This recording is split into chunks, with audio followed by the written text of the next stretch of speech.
Salam əzizləyicilər, hər vaxtınız xeyir olsun. Bugün 6 iyun 2026-cı ildə keçirilmiş TC qrupu üzrə TC ad qrupunun coğrafiya suallarına baxırıq. Deməli, birinci sual. Pakistandan çıxan gəminin verilən ölkələrdən ən qısa yolla çatması üçün keçdiyi boğazları müəyyənləşdirin. Buradan deməli birinci Küveyt. Küveyt bildiyimiz kimi Hörmüz boğazına çıxır. Birdən A. Ondan sonra Yaponiya buradan Malakka boğazı ilə Malakka boğazına çıxır. Misir isə Babür-Məndəb boğazı olmuş olar. Demək 1A, 2C, 3B. Doğru cavab A'dır. Yerli vaxt fərqi qurşaq vaxt fərqindən daha az olan coğrafi uzunluqları müəyyənləşdirin. Yerli vaxt fərqi qurşaq vaxt fərqindən daha az olan.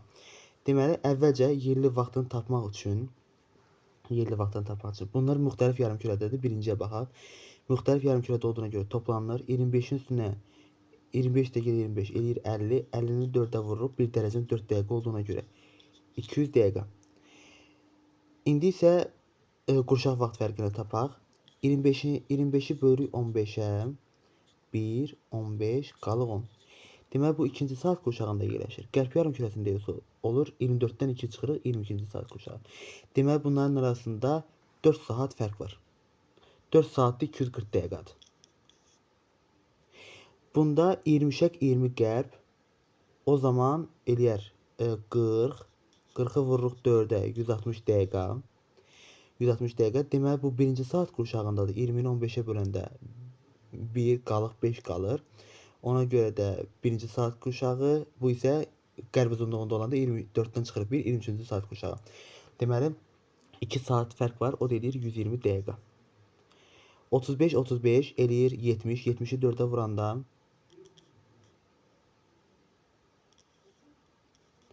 70-i 4-ə vuranda eləyir 280. Və yaxud da 35 böləndə ikinci saat qurşağı düşür. Bu da 2-də, bu da. O da eləyir 22-ci saat qurşağında. Eləyir 4 saat aralarında fərq var. O da eləyir 240 dəqiqə. Bu birisində 40-40, deməli 80. 80-i vururuq 1 dərəcə 320. 320 elədi. İndi 40-ı böləndə 15-ə 2 qalıq 10 qalır. Deməli qalıq 7,5-i keçəndə üzərinə 1 gəlir. 3-cü saat qurşağı. 3 üstə gəl 3 olur 30. 3 üstə gəl 3 6. 6-nı da 6-ya vuran 60-a vuranda 360. 50-yə baxaq. 50-dən eləyir 100. 100-ü vururuq 4-ə 400. 50-dir. 3-cü saat qurşağını 3-cü, bu da 3-dədir. 45 qalıq 5 qalır. 7,5-dən kiçik olduğuna görə elə 3-cü saat qurşağına düşür. 3 üstə gəl 3 6. 6-nı da 60-a vuranda 360. Ondan sonra isə 55. 55-ə də baxanda eləyir 110. 110-u vururam 4-ə, eləyir 440. İndi bu 55-i 15-ə böləndə 3 qalıq 10 eləyir. Qalıq da 10 elədiyinə görə 7,5 keçdiyinə görə üzərində bir gəlir 4. Bu da 4-də, bu da 20 eləyir də. 55 dərəcə qərb uzunluğu 20-ci saat qurşağındadır. 4 8 4 8 4 8 8-i də vururuq 60-a. Yəni saatdır. Dəqiqəyə də çevirəndə 300 8 dəfə 60-ım 480. İndi bizə nə deyir? Yerli vaxt fərqi qurşaq vaxt fərqindən daha az olan. Yəni yerli vaxtı az olsun. Baxın elə birin özündə bir də. Çünki baxın yerli vaxt 200-dür. Bu 200 qurşaq vaxtı 240-dır. Daha irəlidədir. Buna baxın. Burada 2-də isə yerli vaxtı qurşaq vaxtından çoxdur. Ona görə götürmürük. Burada 280, burada 240. Yenə yerli vaxt daha irəlidədir. Yəni bura olur yerli vaxt. Bunlar da qurşaq vaxtı. Yerli vaxtı qurşaq vaxt fərqindən yerli vaxt fərqi qurşaqdan az olsun. Yəni qurşaq daha çox olsun da. Bu 240, bu 220, bu 120, bu 160 olmaz. Bu 240, yəni qurşaq vaxtı daha azdır. Baxın 4-ün özündə 4-cü 360-dır qurşaq vaxtı, yerli vaxtı 320-dir. Burada baxın qurşaq vaxtı daha azdır. Amma buna baxın 6-da isə yenə qurşaq vaxtı yerli vaxtından irəlidədir. 1, 4, 6 cavab oldu C variantı. Tərtər çayın mənbəyinin yerləşdiyi inzibati rayona aid olan fikirləri müəyyənləşdirin. Həmin bu rayon Kəlbəcər rayonudur. Kəlbəcər rayonuna aid olanlar. Yerli vaxtı Bərdə şəhəri yerli vaxtının irəlidədir. Xeyr, çünki Bərdə daha şərqdə olduğuna görə Bərdə Kəlbəcərdən şərqdədir. Ona görə də yəni Bərdə daha irəlidədir. Civə və qızıl yataqlarıdır. Düzdür. Çünki Kəlbəcərdə var ağ yataq, şorbulaq, lefçay kimi civə yataqları var. Həmçinin də qızıl yataqları da burada var. Zoz və qızılbulaq kimi yataqlar mövcuddur. Deməli, ona görə də 2-ni götürürük. 2 doğrudur. 3. Qışı quraq keçən soyuq və dağ tundradır. Düzdür. Hər iki iqlim tipi yayılıb. Yarım tipi. 4-cü dövrün vulkanik süxurları düzdür. Bu var. Əsasən də sərhəd zonalarında daha çoxdur. 2 ölkənin həmsərhəddir. Xeyr, yalnız Ermənistan sərhəddədir. Ona görə səhvdir. Burada Şırlan turşusu onlar Şuşa rayonunda yerləşir. Ona görə də bu Şuşada yerləşir. Səhvdir. 2, 3, 4 B variantı doğrudur. Doğru sıraları müəyyənləşdirin. Doğru sıralar deməli sirklər eksarasiyadır. Səudiyyə Ərəbistan eksarasiya buzlaqdır. Sirk bunlar düzdür, amma Səudiyyə Ərəbistan defliyasiyadır. Küləklər. Ona görə bu səhvdir. 2. Duyun defliyasiya İndoneziya, yəni duyun defliyasiyadır. Küləyin yaratdığı relyef formalarıdır. İndoneziyada isə rütubətli yerdir. Orada külək olmaz. Kanyon dib eroziyası ABŞ-da Kolorado və Kolumbiya doğrudur. 3 düzdür. Yarğan müvəqqəti axarların nəticəsində yaranır. Avstraliya İttifaqında da var. Çünki daha çox quraq ərazilərdə olur. Ona görə də 3, 4 Y variantı. Pillavari sahil Abraziya İsveçrə. İsveçrə dağlıq yerdir. Heç dənizə çıxışı yoxdur. Ona görə də bu da səhvdir. Y variantı doğrudur. İndi baxaq 5-ə. Cədvəli tamamlayın. Cədvəli tamamlayın. Deməli, baxaq Qərbi Avropada təsərrüfat sahəsi daha çox AES-lər olsun. İndi həmin ölkə hansı olar? Ona baxaq. Hansında? Deməli, bu daha çox Fransa. Yəni ya A-dır, ya C-dir. Fransa. Ondan sonra burada deyir ki, Şri-Lanka çox. Şri-Lanka bildiyimiz kimi Cənubi Asiya ölkəsidir. 2-yə baxaq, Cənubi Asiya hardadır? Baxın, A-da yoxdur. B-də var. Deməli, B, C, Y variantı. Amma daha çox Fransadadır. Almaniyada da var. İndi 3-cüyə baxaq. 3-də nə deyir? Latin Amerikası, Argentina. Latin Amerikası, Argentina.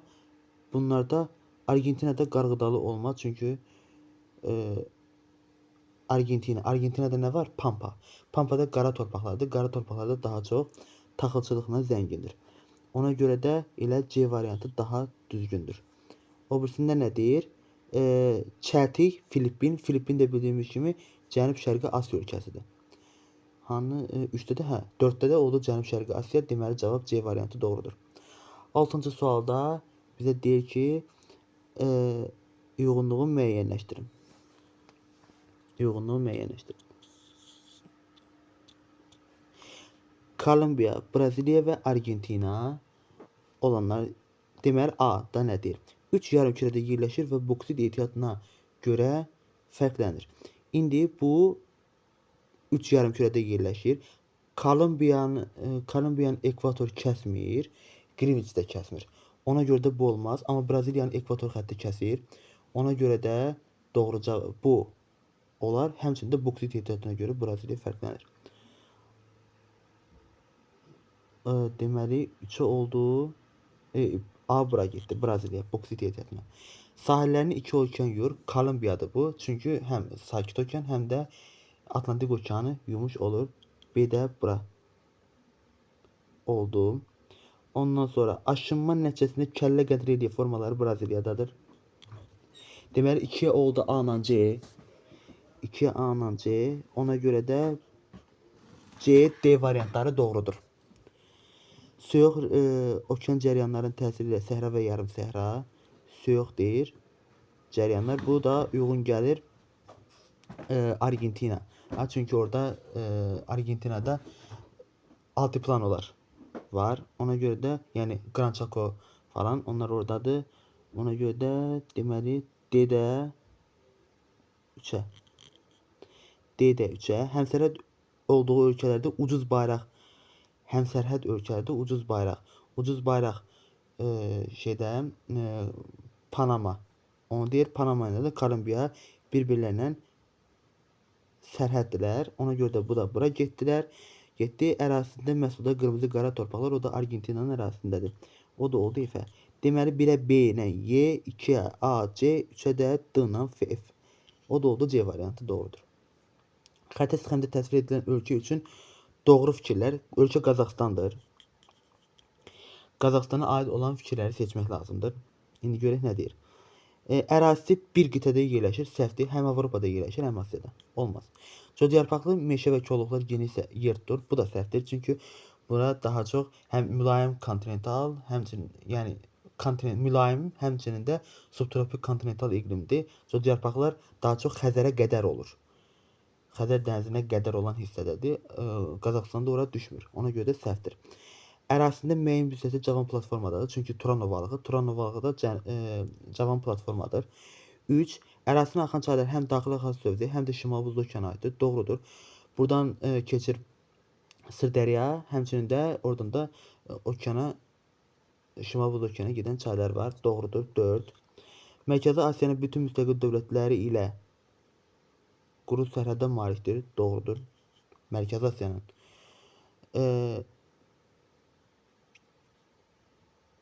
Mərkəzi Asiyanın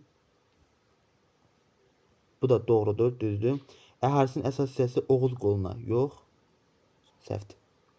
Ona görə də oldu 3, 4, 5 Y variantı.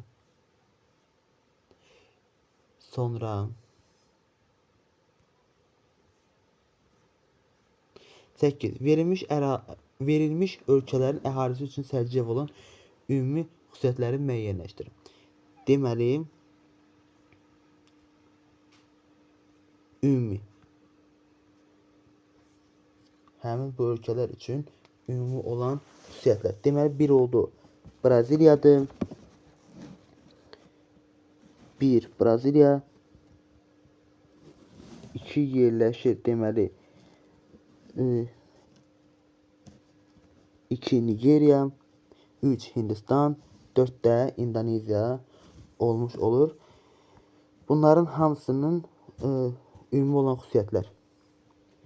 Ümumi olan xüsusiyyətləri bizdən istəyir. Deməli, hamısını bilirik ki, kasıb ölkələrdir. Kasıb ölkələrə aid olan xüsusiyyətləri seçməliyik. Əhalisinin tərkibinə əsasən yaşların payı daha çoxdur.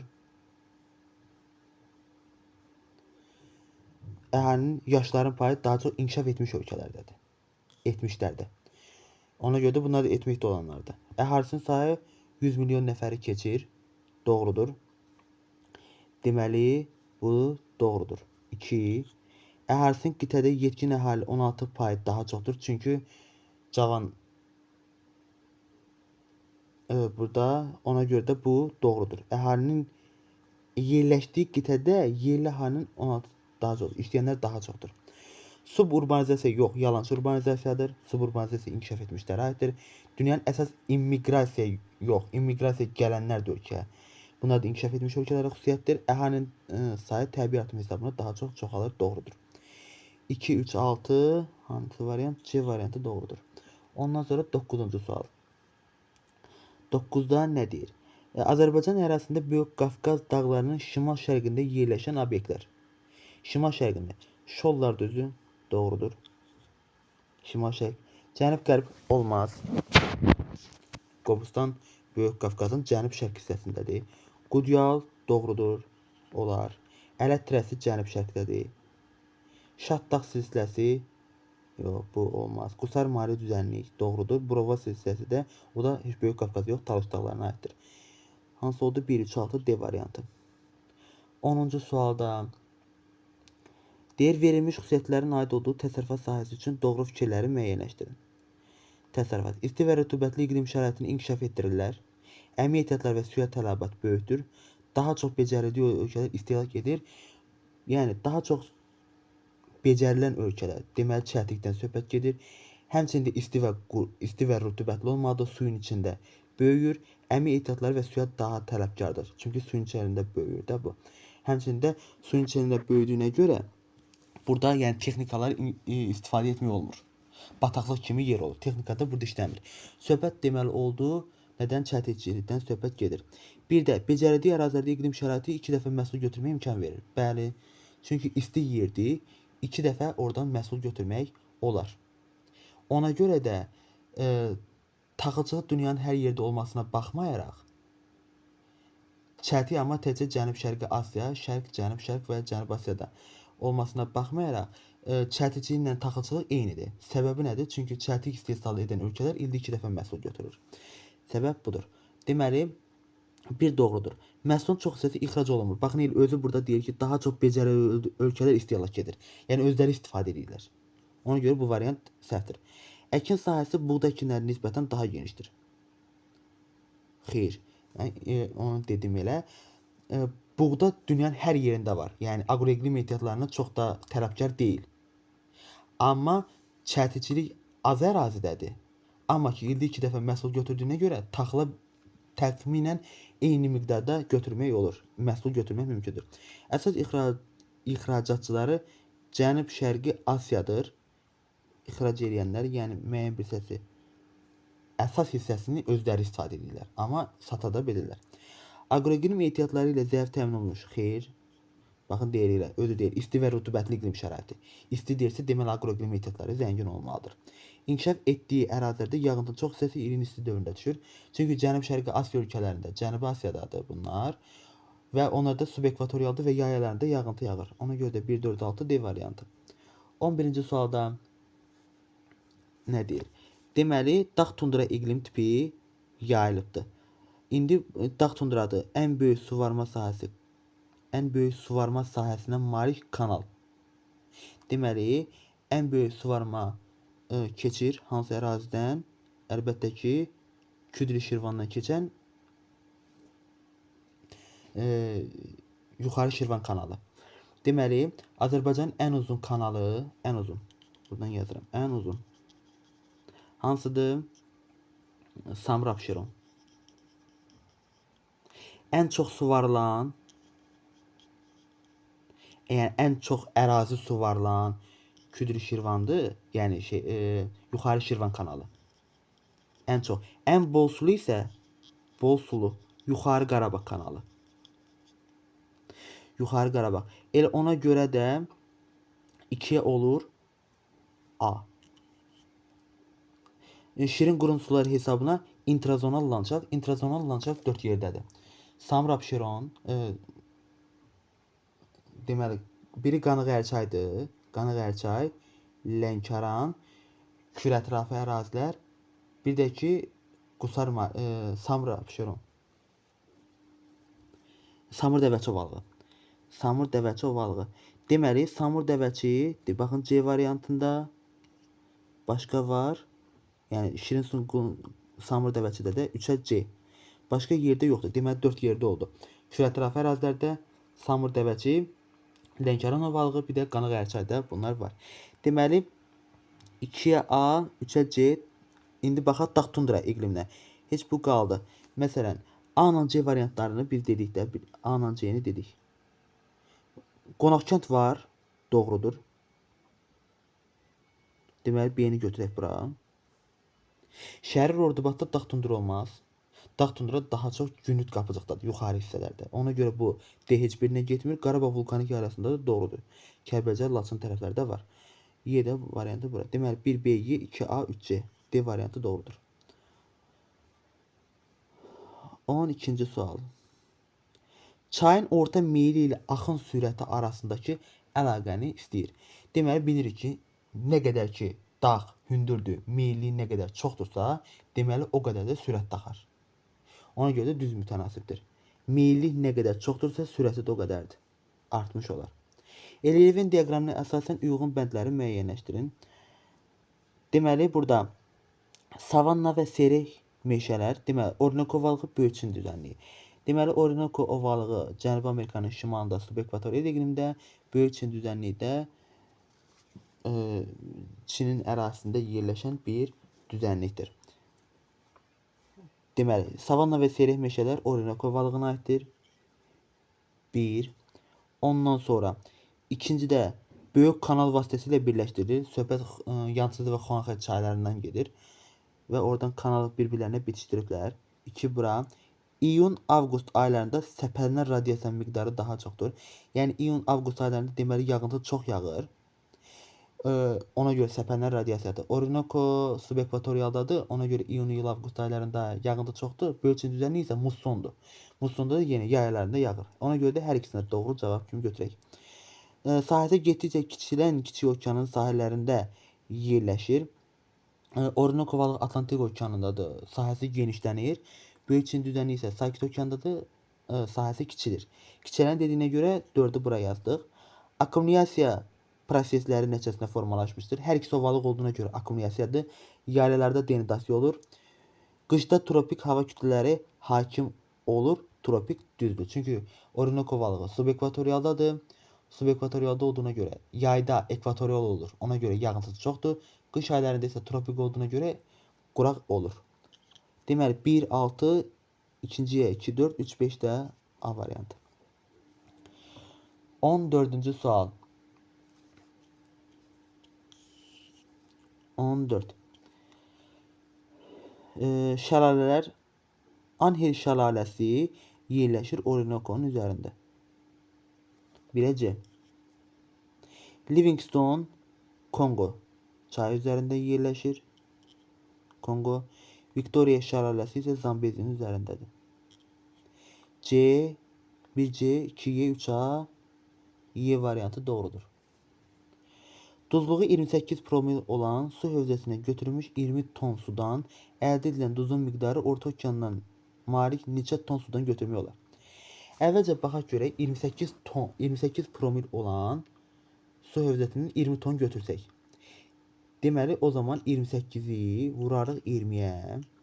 Eləyər 560. Deməli 560 kilogram götürmüşük. 560 kilogram duz əldə olunub. Duzluğu isə 1 litrində, yəni 1 tonda 35 kilogram, 1 litrdə 35 qramdır. Onda 1 tonda 35 kilogramdır. 1 ton sudan 35 kilogram duz əldə olunursa, bəs 560'dan nə qədər alınır? X. Ona görə də 560'ı bölürük 35'ə. 35, 1, 21,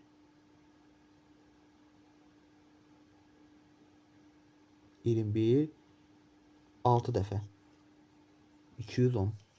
Deməli 16. B variantı. 15'də də cavab oldu B.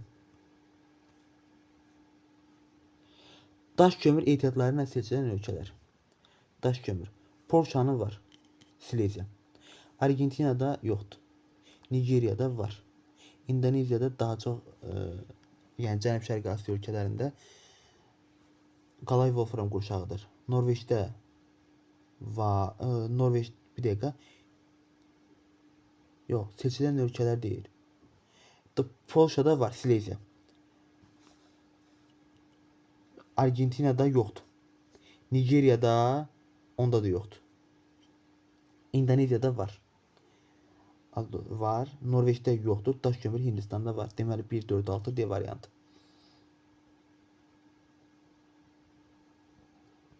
17. Xəritə sxemdə ən iri suvarma kanalını keçən iqtisadi rayonlar. Bayaq da dedik. Azərbaycanın ən iri su anbarı deyirsə, ən iri suvarma kanalları keçən iqtisadi rayonları müəyyənləşdirin. Ən iriləri hansıdır? Biri buradan keçir. Samurabşeron kanalı. Biri buradan keçir. Yuxarı Şirvan.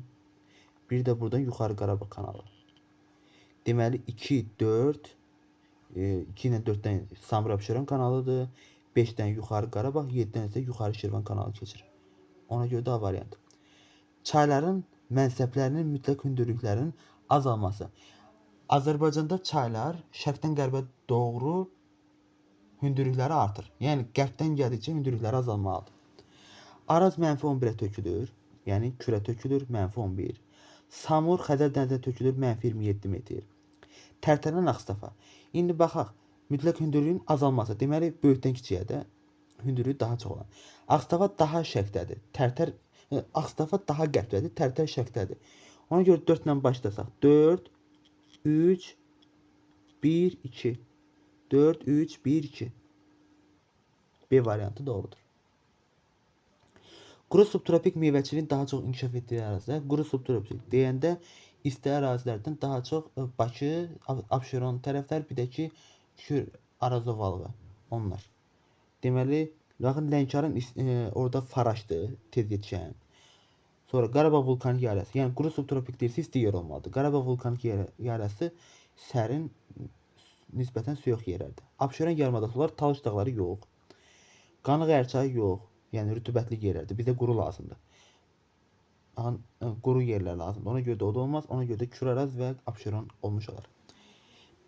Temperatur 30 dərəcə, nisbi rütubətli 27% olan 1 kubmetr havanın 20 dərəcə aşağı düşərsə, havada hansı dəyişiklik baş verər? 30 dərəcə temperaturda 27 promil var. 27% nisbi rütubətlik var.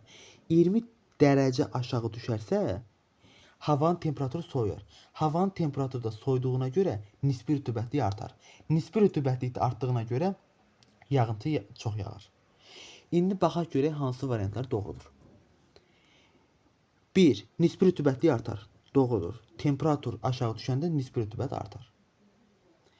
Ondan sonra havada su buxarı doyma həddinə uzaqlaşar, yox yaxınlaşar. Çünki nisbi rütubət artırsa, deməli doyma həddinə yaxınlaşar.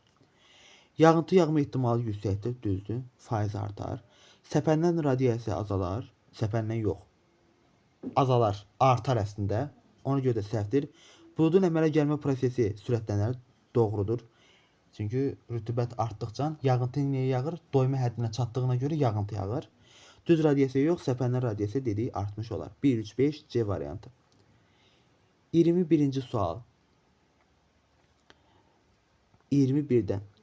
Deməli, Kəlbəcər, Ordubad, Zəngilan yerləşir. Deməli, Vecnəli qızıl yataqdır, Zəngilandadır. Ondan sonra Lefçay, Ağyataq, Şorbulaq, bunlar civə yataqlardır, Kəlbəcərdə yerləşir.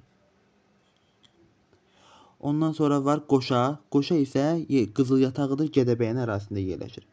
Ona görə bu getdim. Ondan sonra hansılardır? Diyaqçay, Molibden. O da Ordubaddadır. Zod da Kəlbəcərdə yerləşir. Demək 1BY, 2D, 1BY, 2D, 3A. 1BY, 2D, 3A, D variantı düzdür. 22-ci sual. Litosfer tavalarının verilmiş sxeminə uyğun doğru olmayan fikirlər. Baxırıq bura. Baxın, 2 dənə litosfer tavası var. Peru çökəliyi, Sakit Okean, yəni Nazca litosfer tavası, bir də var Atlantik Okean. Sakit Okean, ortasında litosfer tavası var, yəni bu Cənubi Amerikada. B. Cənubi Amerika litosfer tavası. A isə Nazca. Sakit Okeanda yerləşən litosfer tavasıdır. Nazca litosfer tavası. Bu prosesin adı da subduksiyadır. Materiklə okean litosfer tavası toqquşur. Baxın, gördünüz, okeanın tavası gömüldü materik tavasının altına və litosfer tavasının hündürlüyü qalxdı. Materik. Deməli, söhbət subduksiyadan gedir və bizdən doğru olmayanları soruşur. Nə deyir? A və B tavalarının toqquşma sərhədi boyunca rift dərələr formalaşır. Rift dərələr aralanmadadır. Divergent.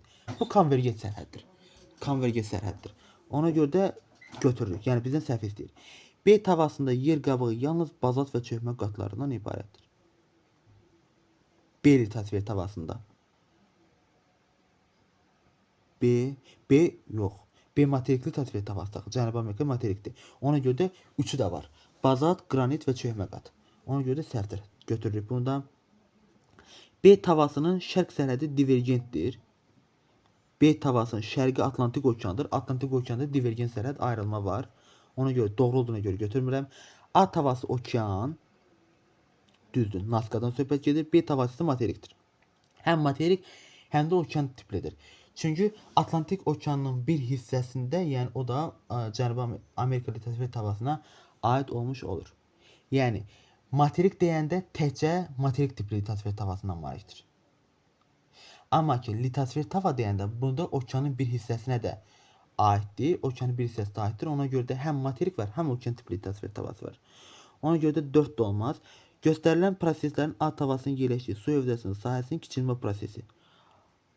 A'da A okeandadır. Yerləşdiyi su hövzəsinin kiçilməsi düzdür.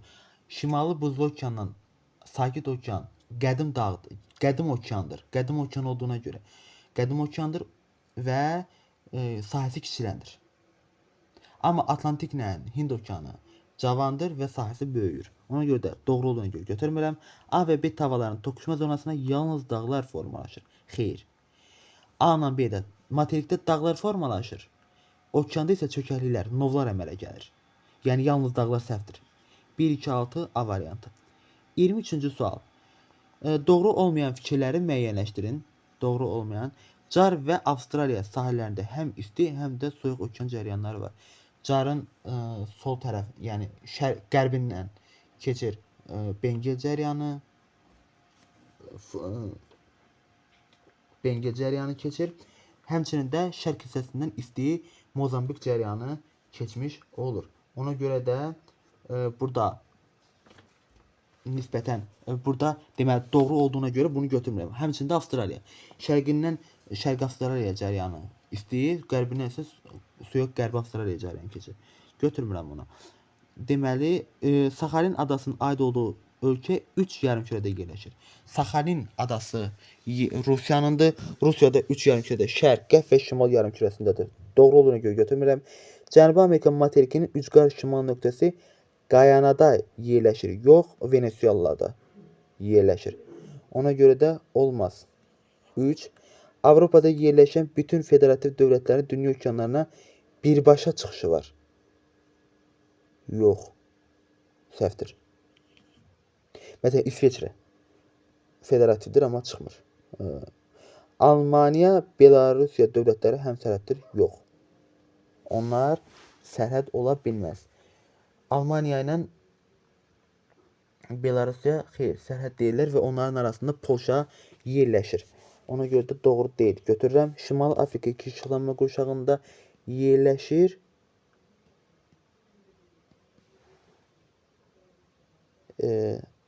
Şimali Afrika iki işıqlanma qurşağında yerləşir. Doğrudur. Çünki ekvator xəttindən şimalda tropik və 23,5-dən şimal hissəsindən qalanda mülayim işıqlanma qurşağı yerləşir. Amma Afrikanın özü 3 dənəsində yerləşir. Tropik, yuxarı mülayim, bir də cənub mülayim. Ona görə də 3 dənə olur. Ona görə də doğrudur, səhv. Deməli cavab oldu 3, 4, 5 doğrudur. Qışı quraq keçən mülayim isti iqlimin deyir. Qışı quraq.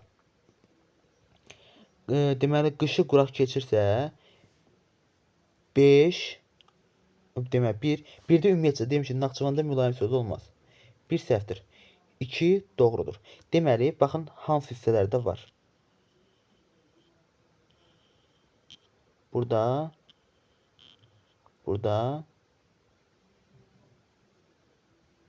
deməli qışı quraq keçən mülayim isti yerləşir. Bir də bu tərəflərdə belə. Bu hissələrdə hansıdır? Qışı quraq keçən mülayim isti iqlim tipinə rast gəlinir. Məsələn, ona görə də cavab nə olur? 2, yəni belə də, belə səhv çəkdim. Buradan belə. Bu da düşür və bunun aşağı hissəsində qışı mülayim keçən yarım səhra quruçodur. Ona görə də 2, 3, 4 yerləşir. Məsələn, birdən Naxçıvanda olmaz. 6-da yağıntıları bərabər keçən mülayim istidir. Ona görə olmaz. 5-in özü, yəni o da həm qışı mülayim keçən yarım səhra quruçöl daha uyğun gəlir. Ona görə də bunu da götürmürük. Cavab oldu 2, 3, 4. 25-ci sualda nə deyir? Doğru fikirləri müəyyənləşdirin. Mülayim isti iqlim qurşağında bütün tiplərində yanvar ayının orta temperaturu müsbət olur. İqlim qurşağının bütün tiplərində. Xeyr. Yanvar ayında məsələn kontinentalda yanvar ayında mənfiyə düşür. Mülayim kontinentalda düşür. Amma kəskin kontinentalda daha çox yanvar ayında düşür. Müsbət olmaz mülayimdə. Şimal yarımkürəsinin passat küləkləri şərqə meyl edir. Passat küləkləri şərqə meyl edir. Yox. Passat belədir də. Belə gəlir. Şimal yarımkürəsinə gəlir. Cənub qərb hissəyə daha çox düşür də. Şərqə yox, qərbə meyl edir. Ona görə də olmaz. Doğru fikirlər. Subtropik iqlim qurşağının daxilində pambıqçılıq doğrudur. Çünki isti ərazilərində pambıqçılıqla inkişaf etdirilir. Filippin bütünlüklə ekvatorial qurşaqda yerləşmir. Subekvatorialda da yerləşir. Avstraliyanın ucqar cənub nöqtəsinin yerləşdiyi iqlim qurşağında səpənlər radiasiya üstünlük təşkil edir. Doğrudur. Ucqar cənub nöqtəsi. Yəni cənub-şərq burnundan söhbət gedir. Bu da doğrudur. Hindistan və Hindçin yarımadasının qış aylarında əkinçilikdir. Çünki subekvatorialdır. Muson yağıntılardır. Muson yağıntılar olduğuna görə yay aylarında yağıntı yağır. Qışda quraq olur. Qışda quraq olduğuna görə yağıntı ehtiyac var. Cavab olur 3, 5, 6. Verilən xəttin miqyası uyğun xəttdə A və B nöqtələri arasında məsafə 12 sm-dir. Yer səthi üzərində həqiqi məsafəni tapın. Bunu tənasüblə də eləyə bilərsiniz. Deməli, baxın, sıfıra baxırsınız. Sıfır bu da. Sıfırın bu hissəsində 250. Deməli, hər 1 santimetrdə 250 kilometr var. Bəs 12 santimetrdə nə qədər var? X. Və 250-ni 12-yə vururuq. 250-ni də 12-yə vuranda 3000 edir. 3000 kilometr. Və yaxud da bizdə həqqini istəyir. Həqqi məsafə bərabərdir. Xətt üzərində məsafə vurulsun miqyas. Baxın, xətt üzərində məsafə 12 santidir. Bir də buna fikir vermək lazımdır. 250 axırında diqqət fikir vermək lazımdır. Kilometrdən söhbət gedir. Metrdə verə bilər. Ona görə də orada diqqət eləmək lazımdır. 250. Və 250-ni də vururuq 12-yə, o deyir 3000 kilometr. Cavab 3000. Mühafizə olunan coğrafi obyektlər. Deməli, burada Qarayazıdır, İlisu və Qaragöllər. Yağıntıların bərabər paylanan mülayim isti iqlim tipi İlisudadır. Yağıntıları bərabər. İlisu Şəki-Zaqatala iqtisadi rayonunda yerləşir. İlisu getdi bura. Arid iqlim şəraitində yerləşir. Bu Qarayazıdır. Qarayazı həm Kürün sağında yerləşir, solunda da yerləşir. B-ni də yazdıq bura. B ora. C intrazonal landşaft. Kür çayı keçdiyinə görə Kür ətrafı ərazilərdə intrazonal landşaftdır. Ondan sonra dağ meşə deyirsə, demək ki, bu İlisuda yerləşir. Qaragöl isə daha çox soyuq iqlimdədir. Soyuq iqlimdə də daha çox çəmənliklərdir. Qaragöl Kiçik Qafqazda Talış ətrafı ərazilərdə yerləşir. Yəni Qaragöl yerləşir. Ona görə də bunlarda da 4-cü dövrün vulkanik çökmə süxurlarına rast gəlinir. Y-də bura. Deməli, birinci oldu B, C, ikinci A, D, üçüncüyə də Y uyğun gəldi. Y uyğundur. İndi isə situasiya suallarına baxaq.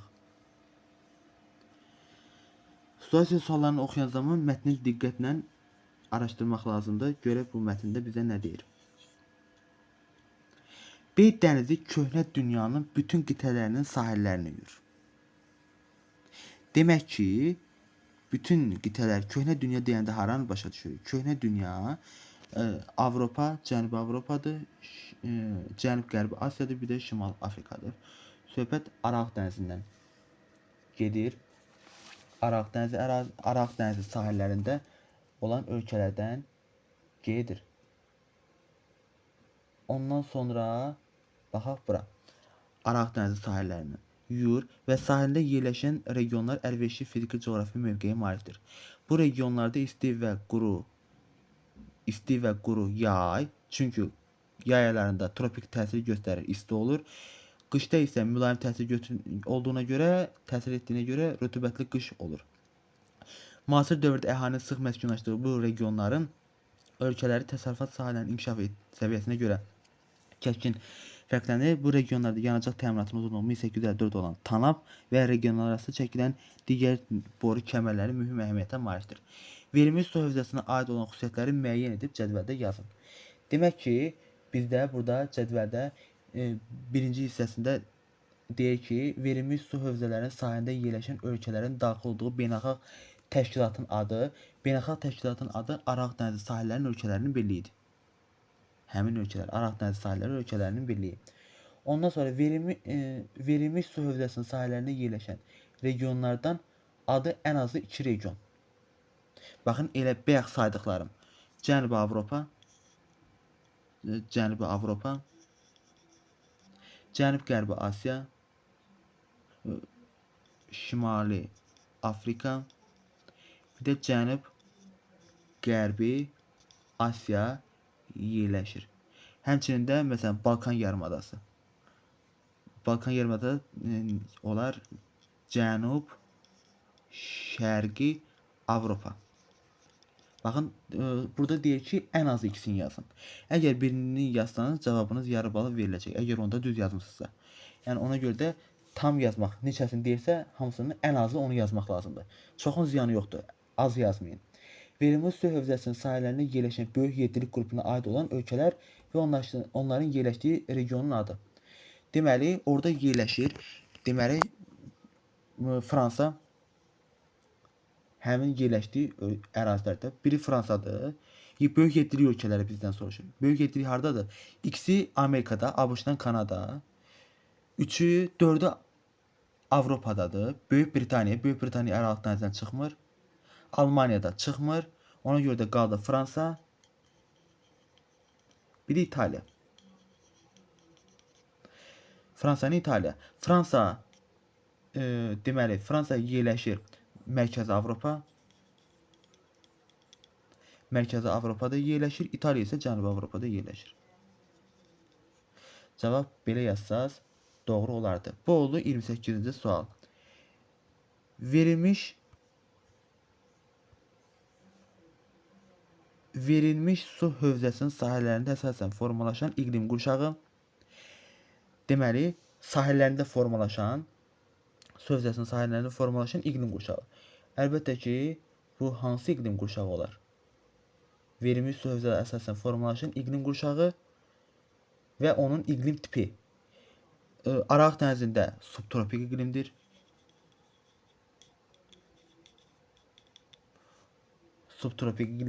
Həmin bu subtropik iqlimdə iqlim qurşağı subtropik iqlimdir. İqlim tipi isə Aralıq dənizinə aiddir. Subtropik iqlimin Aralıq dənizi. Verilmiş su hövzəsinin sahillərində yerləşən turizm rekreasiya ehtiyatlarıyla zəngin olan və bu sahəni yüksək inkişaf etdiyi ən azı 2 ölkə. Əlbəttə ki, burada daha çox çimərlik əraziləri daha çoxdur, yəni isti ərazilərdir. Məsələn, Türkiyədə yerləşir. Ümumiyyətcə bu ölkələri saymaq olar da onun ətrafında yerləşənlər. Daha çox da yəni yaxşı inkişaf etmiş ərazilərdə iqtisadiyyatı yaxşı, ondan sonra siyasi sosial baxımından yaxşı olan əraziləri götürmək lazımdır. Elə məsələn Avropa ölkələrindən İspaniya, İtaliya, Fransa, oradan Türkiyədir, Misirdir. Bunları deyə bilərik. Və 3-cü cədvəldə deyir, verilmiş su hövzəsinin regionları arasında ən çox neft, qaz xammalının ixrac edən və idxal edən regionlarını müəyyənləşdirin. Deməli, ixrac edənlər məsələn Şimali Afrika ixrac edir. Əlcəzair məsələn nefti var, Tunis. Hətta Əlcəzair İtaliya Aralıq dənizinin içi ilə boru kəməri də keçir. Həmçində Cənub-Qərbi Asiyada ola bilər. Cənub-Qərbi Asiyada, yəni Ərəb ölkələrindən söhbət gedir, olar. İdxal edən ölkələr isə məsələn Cənubi Avropa dediyi idxal edir, Mərkəzi Avropadır. Həmçində Cənub-Şərqi Avropa ölkələrdə neft idxalı edənlərdirlər. 29-cu sualda isə bizə deyir ki, Xəzər dənizində verilmiş su hövzəsinin istiqamətlənən gəminin ardıcıl olaraq keçdiyi su yolları. Həmin deməli Xəzər dənizindən verilmiş su hövzələrinin istiqamətində gəminin getdiyi ardıcıl olaraq keçdiyi su yolları. Xəzər dənizindən Avropaya çıxış yolunu yazmaq olar. Yəni Aralıq dənizi necə gəlir? Birinci Xəzər dənizi. Xəzər dənizi ilə Volqa çayı. Volqadan gedir, Volqa-Don kanalı ilə Don çayına keçir. Don çayı. Dondan Azov, Azovdan Keç boğazı, Qara dəniz, Qara dənizdən Bosfor boğazı, Mərmərə dənizi, Bosfor Mərmərə, Dardaneldən də Aralıq dənizinə keçmək olar. Bu da onun Xəzər dənizindən Aralıq dənizinə gəlməyin yoludur. Yəni su yolu ilə. Tanap boru kəmərinin uzunluğunun 30 sm verdiyi xəritənin miqyasını müəyyənləşdirin. Baxın, mətnimizdə bizə verilmişdi ki, Tanapın ümumi uzunluğu 1854 kilometrdir.